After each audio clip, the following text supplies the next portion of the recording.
Flux, इसको phi से denote करते हैं और इसको कैसे रिप्रेजेंट करेंगे उसको समझने से पहले आप एक चीज समझें कि एरिया जो होता है, एरिया वो एक वेक्टर क्वांटिटी होती है।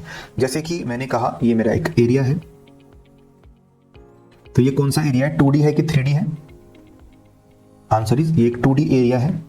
तो किसी भी अगर आप 2D एरिया की बात करें तो उसका जो एरिया का डायरेक्शन होता है वो सरफेस के परपेंडिकुलर होता है। तो परपेंडिकुलर तो ऊपर भी हो सकता है, परपेंडिकुलर तो नीचे भी हो सकता है। तो 2D एरिया का डायरेक्शन या तो ऊपर की तरफ एज्यूम किया जाएगा या फिर इसको नीचे की तरफ भी एज्यूम किया जा सकता है, डिपेंडिंग अपॉन आप किस सरफेस को देख रहे हो। अगर आप ऊपर से यहां से ऑब्जर्व कर रहे हो तो आपको यही सरफेस दिखाई देगी, तो आपका एरिया वेक्टर ऊपर की तरफ हो जाएगा। अगर आप नीचे से ऑब्जर्व कर रहे हो तो आपको नीचे वाली सरफेस दिखाई देगी, तो आपका एरिया वेक्टर नीचे वाला हो जाएगा, डिपेंडिंग अपॉन आप देख कहां से रहे हो। समझ में आ रही है मेरी बात? क्या बोल रहा हूं मैं? जैसे कि अगर मेरे पास कोई 3D में क्यूब है, ऐसे करके क्यूब है,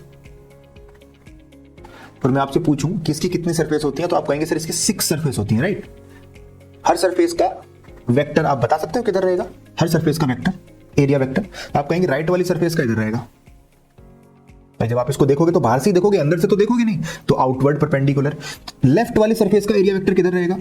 आंसर इज इधर रहेगा। सामने वाली सरफेस का एरिया वेक्टर, यहां वाली सरफेस का, आपने कहा सर ये रहेगा बाहर की तरफ। पीछे वाली सरफेस का एरिया वेक्टर ये कहीं पीछे की तरफ रहेगा। ऊपर वाली सरफेस का ऐसे रहेगा और नीचे वाली सरफेस का ऐसे रहेगा। क्या आप मेरी बात समझ पा रहे हैं? हर सरफेस का एरिया वेक्टर सरफेस के परपेंडिकुलर आउटवर्ड रहेगा। तो ये था आपका 2D एरिया और ये था आपका 3D एरिया। इसको 2D एरिया को कहते हैं ओपन सरफेस। ओपन सरफेस क्योंकि ये बंद नहीं है ना, खुली हुई है, दोनों तरफ से देख सकते हो। इस सरफेस को आप खाली बाहर से देख सकते हो, अंदर से नहीं देख सकते, तो इसको कहते हैं क्लोज्ड सरफेस। ठीक है जी। तो जब भी आप फ्लक्स पढ़ें तो फ्लक्स से पहले आपको एरिया के बारे में जानकारी होनी चाहिए कि एरिया एक वेक्टर क्वांटिटी है जिसका डायरेक्शन सरफेस के परपेंडिकुलर होता है। अगर 2D एरिया है तो देखने पे डिपेंड करेगा, भाई बाहर से देख रहे हो कि अंदर से देख रहे हो, उसी के हिसाब से एरिया का डायरेक्शन बनेगा। अगर 3D सरफेस है तो क्लोज्ड होती है, जिसको आप सिर्फ बाहर से देख सकते हो, तो हर सरफेस के परपेंडिकुलर बनाते रहो और आपका एरिया का डायरेक्शन वहां से निकल आएगा। कोई बता सकता है फ्लक्स क्या होता है? इलेक्ट्रिक फ्लक्स की बात कर रहा हूं। फ्लक्स इलेक्ट्रिक भी हो सकता है, मैग्नेटिक भी हो सकता है। यहां पे हम पढ़ रहे हैं इलेक्ट्रिक फ्लक्स, इलेक्ट्रिक फील्ड वाला फ्लक्स। कोई एक्सप्लेन कर सकता है what is electric flux? Okay, मान लेते हैं आपके पास कोई सरफेस है। The amount of electric field lines passing perpendicular to any surface is defined as electric flux. मान लो आपके पास कोई सरफेस है ऐसे, इसके अंदर से इलेक्ट्रिक फील्ड देखो, या तो बिल्कुल परपेंडिकुलर ऐसे बाहर आ सकता है, या फिर हो सकता है किसी एंगल पे बाहर आ रहा हो, है ना, ऐसे किसी एंगल पे बाहर आ रहा है। तो आपका सरफेस तो ऐसा है, वो परपेंडिकुलर नहीं है, इलेक्ट्रिक फील्ड थोड़ा किसी एंगल पे जा रहा है इस तरीके से। तो मैंने वही बनाया कि इसका एरिया वेक्टर बिल्कुल सीधा है इस तरफ, दिस इज एरिया वेक्टर, और आपका जो इलेक्ट्रिक फील्ड आ रहा है वो कहीं इस तरफ आ रहा है। तो इलेक्ट्रिक फील्ड और एरिया वेक्टर के बीच में कुछ एंगल है, वो है थीटा। तो अगर आप इलेक्ट्रिक फील्ड के कंपोनेंट करो तो इलेक्ट्रिक फील्ड के 2 कंपोनेंट होंगे, एक कंपोनेंट ये बैठेगा और एक कंपोनेंट सरफेस के बिल्कुल पैरेलल हो जाएगा। ये हो जाएगा E sin थीटा और ये वाला कंपोनेंट हो जाएगा E cos थीटा। अब मुझे आप बताओ कि इस प्लेन के अंदर से पेनिट्रेशन E cos थीटा वाला कंपोनेंट कर रहा है कि E sin थीटा वाला कंपोनेंट? सोच के बताना। E cos थीटा पेनिट्रेट कर रहा है ना परपेंडिकुलरली, बाकी E sin थीटा तो सरफेस के बिल्कुल पैरेलल जा रहा है। तो फ्लक्स का मतलब होता है कितनी नंबर ऑफ फील्ड लाइंस या फिर कितना अमाउंट ऑफ इलेक्ट्रिक फील्ड आपकी सरफेस को पेनिट्रेट कर रहा है। अगर इलेक्ट्रिक फील्ड आपकी सरफेस के पैरेलल जा रही है तो नो पेनिट्रेशन, मतलब कोई फ्लक्स नहीं है। फ्लक्स का मतलब इसके अंदर से जाना चाहिए। तो E cos थीटा जा रहा है, तो आपका जो फ्लक्स होता है फाई, वो होता है E cos थीटा, मतलब जो आपका इलेक्ट्रिक फील्ड है इनटू एरिया। जितना ज्यादा एरिया होगा उतना ज्यादा इलेक्ट्रिक फ्लक्स उसके अंदर से जा सकता है। तो आप phi equal to E a cos theta याद कर सकते हैं। Phi is equal to E a cos theta, और थीटा यहाँ पे एंगल है किस किस के बीच में? इलेक्ट्रिक फील्ड और एरिया वेक्टर के बीच में। अगर आप चाहे तो इसको वेक्टर फॉर्म में भी लिख सकते हैं। फाई इज इक्वल टू क्या हो जाएगा? E vector dot A vector, dot product E dot A is equal to phi. तो डॉट प्रोडक्ट हो रहा है, इसका मतलब ये कैसी क्वांटिटी है? फ्लक्स। ये एक स्केलर क्वांटिटी है, इसमें कोई डायरेक्शन नहीं होती फ्लक्स पे, फ्लक्स एक अमाउंट है, ठीक है ना। तो phi is equal to E dot A आप याद रखेंगे, ये आपका फ्लक्स का फॉर्मूला आ गया, या फिर E a cos थीटा याद रखेंगे, दोनों एक ही बातें हैं, एंगल पे डिपेंड करता है। एक सरफेस ऐसी है और इलेक्ट्रिक फील्ड लाइंस ऐसे जा रही है, दोनों सेम प्लेन में है। तो आप मुझे बता सकते हैं क्या कि कितना फ्लक्स होगा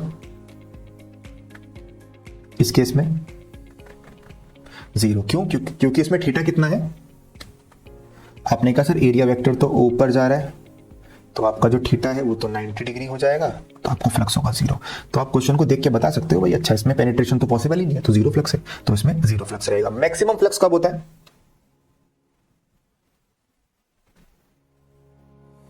मैक्सिमम फ्लक्स जब आपके इलेक्ट्रिक फील्ड लाइंस आपके एरिया वेक्टर के बिल्कुल पैरेलल हो, मतलब आपके सरफेस के बिल्कुल परपेंडिकुलर, यही इलेक्ट्रिक फील्ड है और इसी डायरेक्शन में आपका एरिया वेक्टर जा रहा है, तो जो आपका फ्लक्स होगा दैट विल बी मैक्सिमम और वो हो जाएगा EA। This is maximum electric flux. Theta का वैल्यू यहां पे 0 डिग्री है क्योंकि सारी लाइंस परपेंडिकुलर पेनिट्रेशन कर रही है इस तरीके से, तो फ्लक्स मैक्सिमम लिया जाता है।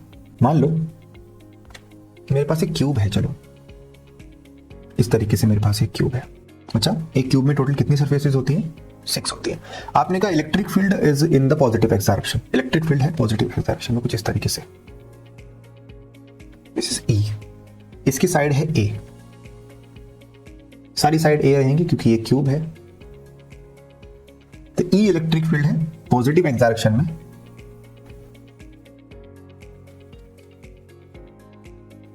और ये क्यूब रखा है, इसकी 6 सरफेस होती है टोटल। इसमें से कितनी सरफेस का जो इलेक्ट्रिक फ्लक्स है वो 0 होगा? टोटल 6 में से कितनी सरफेस का इलेक्ट्रिक फ्लक्स 0 होगा, कितनी सरफेस का पॉजिटिव होगा, कितनी सरफेस का नेगेटिव होगा, सब बता दो। नेमिंग में कर देता हूं। सबसे आगे वाली सरफेस को 1 कह रहे हैं, इस वाली को 2 कह रहे हैं, मतलब साइड वाली 1 2 3 4 ऐसे चल रहे हैं, पीछे वाली को 3 कह रहे हैं, साइड वाली को 4 कह रहे हैं, ऊपर वाली को 5 कह रहे हैं, फिर नीचे वाली को 6 कह रहे हैं, ऐसे समझ के चलना। हाँ, 2 का 0 होगा। किस किस का 0 होगा? 2 और 4 का फ्लक्स का 0 होगा। पक्का बेटा? 4 का मतलब ये है, 5 एंड 6 का 0 होगा। ये है 4 और ये है 2। इसके अंदर से तो इलेक्ट्रिक फील्ड जाएगा ना, 5 और 6 का 0 होगा। क्यों? 5 ऐसे है ना, इसका एरिया वेक्टर ऐसे होगा, इलेक्ट्रिक फील्ड ऐसे जा रहा है, तो ऊपर वाली सरफेस के अंदर से कोई फ्लक्स नहीं जाएगा, ऐसे ही नीचे वाली सरफेस के अंदर से कोई फ्लक्स नहीं जाएगा, तो 5 और 6 का तो जो हो गया 0 सर। अच्छा, मैक्सिमम किसका होगा? अच्छा, 4 और 2 की बात करो। 4 मतलब ये वाली सरफेस, इसका फ्लक्स कितना होगा बताना जरा।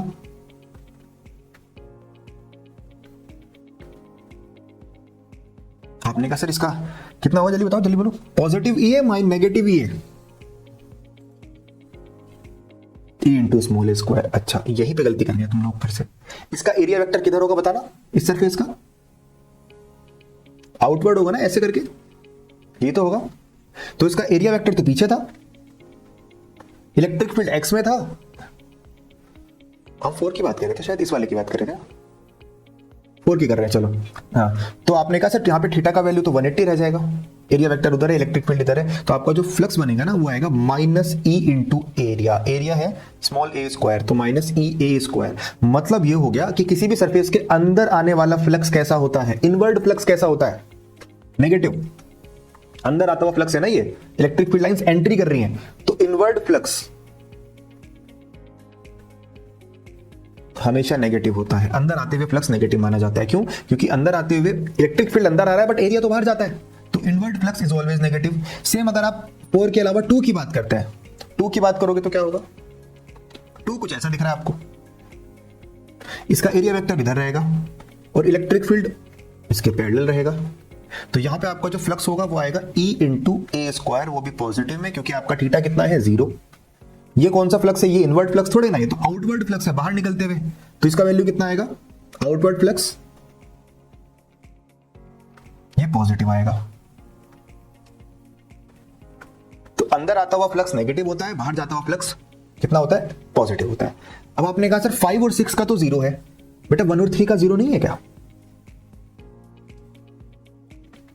अगर आप 1 की बात करें तो 1 का एरिया इस तरफ आ रहा है यार, इलेक्ट्रिक फील्ड इस तरफ जा रहा है, तो यहां भी तो 90 डिग्री बन रहा है एंगल।